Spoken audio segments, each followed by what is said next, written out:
Palakkad ഏലപ്പുള്ളിയിലെ spirit നിർമ്മാണശാലയുമായി ബന്ധപ്പെട്ട പ്രതിപക്ഷ ആരോപണങ്ങളുടെ മുനയൊടിച്ച മന്ത്രി എം.പി. രാജേഷ് ഉന്നയിച്ച ആരോപണങ്ങളെല്ലാം പൊളിഞ്ഞപ്പോൾ വെള്ളത്തിന്റെ പ്രശ്നം ഉയർത്തുകയായിരുന്നു പ്രതിപക്ഷം. മഴവെള്ള സംഭരണികൾ പ്രദേശത്ത് അപ്രായോഗികമെന്നതാണ് പ്രതിപക്ഷത്തിന്റെ ആരോപണം. അഹല്യയിലെ മഴവെള്ള സംഭരണികൾ സന്ദർശിച്ചാണ് മന്ത്രി എം.പി. രാജേഷ് പ്രതിപക്ഷത്തിന് മറുപടി നൽകിയത്.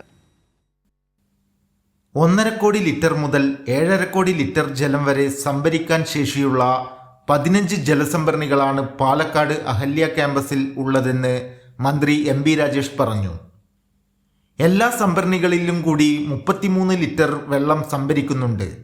മഴനിഴൽ പ്രദേശമാണെന്നും മഴവെള്ള സംഭരണി പ്രായോഗികമല്ലെന്നും പറയുന്ന പ്രതിപക്ഷ നേതാവും മുൻ പ്രതിപക്ഷ നേതാവും ഇതൊന്ന് കാണണമെന്ന് മന്ത്രി എം.പി. രാജേഷ് പറഞ്ഞു.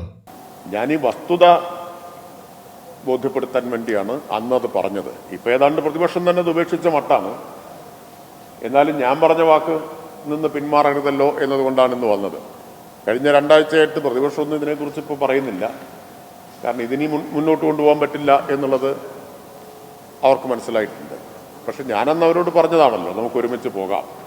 ഏക്കർ കണക്കിന് വരുന്ന നെൽകൃഷി, പച്ചക്കറി കൃഷി എന്നിവയ്ക്കും ക്യാമ്പസ് ജലം കണ്ടെത്തുന്നത് ജലസംഭരണികളിലൂടെയാണ്. 4 ആശുപത്രികൾ, 14 വിദ്യാഭ്യാസ സ്ഥാപനങ്ങൾ, 3500 വിദ്യാർത്ഥികൾ, 2500 ജീവനക്കാർ എന്നിവരും ജലസംഭരണി പ്രയോജനപ്പെടുത്തുന്നു. അഹല്യയിലെ മഴവെള്ള സംഭരണികൾ സന്ദർശിച്ച ശേഷം മാധ്യമപ്രവർത്തകരോട് സംസാരിക്കുകയായിരുന്നു മന്ത്രി എം.പി. രാജേഷ്. കൈരളി ന്യൂസ്, പാലക്കാട്.